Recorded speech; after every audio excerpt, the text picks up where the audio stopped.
What if tomorrow morning you woke up and your phone had no signal, the lights didn't turn on, and your city streets were suddenly silent? No explanation, no exit, just darkness and confusion. This scenario sounds extreme, until you realize it's already happening in pieces, just not all at once. That's how control works. It doesn't arrive in tanks. It arrives in stages, quiet, calculated, and packaged as safety. Blackouts are always the first move. They test your dependency, not out of fear, but necessity. They'll accept new apps, register new credentials, and submit to new rules, just to survive. But those who've seen the signs, they'll be invisible. They'll move early, quietly, because survival won't belong to the strongest. It'll belong to the most prepared. They measure how long it takes before panic sets in.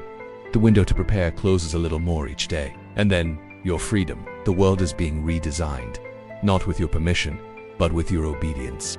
And maybe, just maybe, you're ready to stop being a spectator and start becoming a survivor. Build layers, physical tools, off-grid energy, water filtration, secure communication, and pre-planned routes. Learn how to operate when the grid goes silent.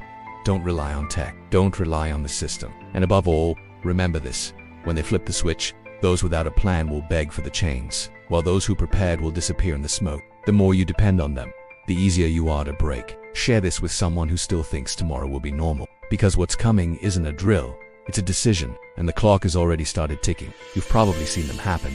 Rolling outages in California, mysterious grid failures in Europe, or the Texas freeze that turned millions into instants. But try leaving a city when roads are closed, GPS is down, and every route is patrolled. This is already the case. Every step you take is tracked.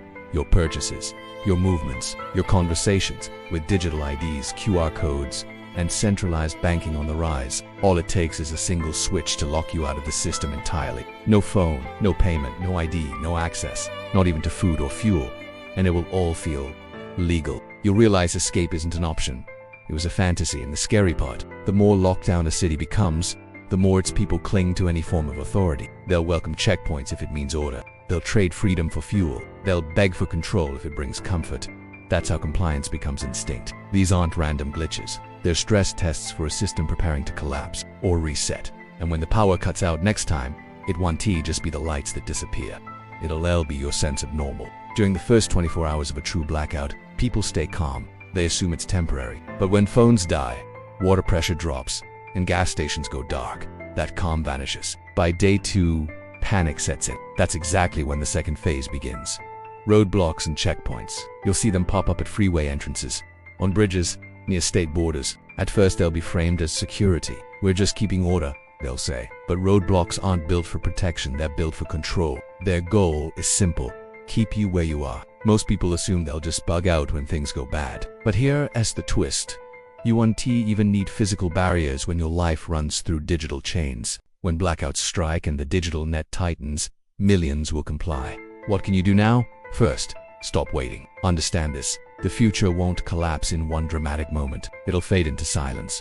First your power, then your signal, then your movement. If you're still watching, you're not like everyone else. You sense the shift. You see through the noise. So prepare. Think weeks ahead, not hours. Build your plan, not your panic. Subscribe if you're building your own plan.